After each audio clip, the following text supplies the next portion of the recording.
എൻ്റെ അച്ഛൻ്റെ വീട്ടിൽ ഒളിച്ചോടിയെന്ന പരിഹാസങ്ങൾക്കിടെ പ്രതികരിച്ച് അഖിൽ എന്നാടിയുടെ ഭാര്യ മേഘ. ഭർത്താവിനെ ഉപേക്ഷിച്ച് മറ്റൊരാളുടെ കൂടെ ഒളിച്ചോടിയെന്ന സോഷ്യൽ മീഡിയ പ്രചരണങ്ങൾക്കിടെ പ്രതികരണവുമായി അഖിൽ എന്നാടിയുടെ ഭാര്യ മേഘ നായർ. ചെങ്ങന്നൂരുള്ള എൻ്റെ അച്ഛൻ്റെ വീട്ടിൽ എന്ന അടിക്കുറിപ്പോടെ ഏതാനും ചിത്രങ്ങൾ മേഘ സോഷ്യൽ മീഡിയയിൽ പങ്കുവച്ചു. സമൂഹ മാധ്യമങ്ങളിൽ പ്രചരിപ്പിക്കുന്ന പരിഹാസങ്ങൾക്കുള്ള മറുപടി എന്ന തരത്തിലാണ് പോസ്റ്റ് വിലയിരുത്തപ്പെടുന്നത്. മേഘയെ പിന്തുണച്ചും വിമർശിച്ചും നിരവധി പേരാണ് പോസ്റ്റിന് താഴെ കമൻ്റ് ഇടുന്നത്. താൻ മറ്റാരുടെയും കൂടെ ഒളിച്ചു പോയിട്ടില്ലെന്ന സൂചന നൽകുന്നതാണ് മേഘയുടെ പോസ്റ്റ് എന്നാണ് ചിലരുടെ പ്രതികരണം. എന്നാൽ അഖിലുമായുള്ള ബന്ധം വേർപെടുത്തിയിട്ടുണ്ടോ എന്ന കാര്യത്തിൽ മേഘ വ്യക്തത വരുത്തിയിട്ടില്ല.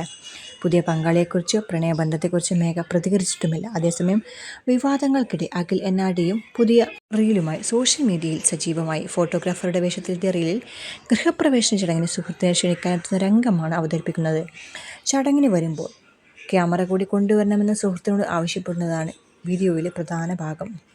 സുഹൃത്തിൻ്റെ സാന്നിധ്യത്തേക്കാൾ ക്യാമറയ്ക്കാണ് പ്രാധാന്യമെന്ന തരത്തിലുള്ള നർമ്മമാണ് റീലിൽ ഉള്ളത്. സ്വാഭാവിക ജീവിതത്തിലെ സംഭവങ്ങളെ നർമ്മത്തിൽ പൊതിഞ്ഞ് റീലുകളാക്കുന്നതാണ് അഖിലിൻ്റെ വീഡിയോകളുടെ പ്രത്യേകത. അഖിലിനൊപ്പം റീലുകളിൽ പ്രത്യക്ഷപ്പെട്ട് ശ്രദ്ധ നേടിയ മേഘ നായരെയാണ് പിന്നീട് അഖിൽ വിവാഹം ചെയ്തത്. 2024 ഇരുവരുടെയും വിവാഹം. വിവാഹത്തിന് മുൻപും ഇരുവരും ഒന്നിച്ചുള്ള വീഡിയോകൾ സോഷ്യൽ മീഡിയയിൽ ശ്രദ്ധ നേടിയിരുന്നു. വിവാഹശേഷവും ഇരുവരുടെയും ഒന്നിച്ചുള്ള പോസ്റ്റുകൾ സജീവമായിരുന്നു. അപ്പോൾ ഏതായാലും നമ്മുടെ അഖിൽ എന്നാടിയുടെ ഭാര്യ മേഘ നായർ എങ്ങോട്ടും പോയിട്ടില്ലെന്നാണ് നമുക്ക് തോന്നുന്നത്. അപ്പോൾ ഏതായാലും നമുക്ക് കാത്തിരിക്കാം അഖിൽ എന്നാടിയുടെയും ഭാര്യ മേഘയുടെയും പുതിയ വിശേഷങ്ങൾ അറിയാനായിട്ട്. കൂട്ടത്തിൽ ഈ വീഡിയോ ഇഷ്ടമെങ്കിൽ ലൈക്ക് ചെയ്യുക, കമൻറ്റ് ചെയ്യുക, ഷെയർ ചെയ്യുക. കൂട്ടത്തിൽ ചാനൽ സബ്സ്ക്രൈബ് ചെയ്യാൻ ആരെങ്കിലും ബാക്കിയുണ്ടെങ്കിൽ ചാനൽ സബ്സ്ക്രൈബ് ചെയ്ത് സപ്പോർട്ട് ചെയ്യൂ. താങ്ക്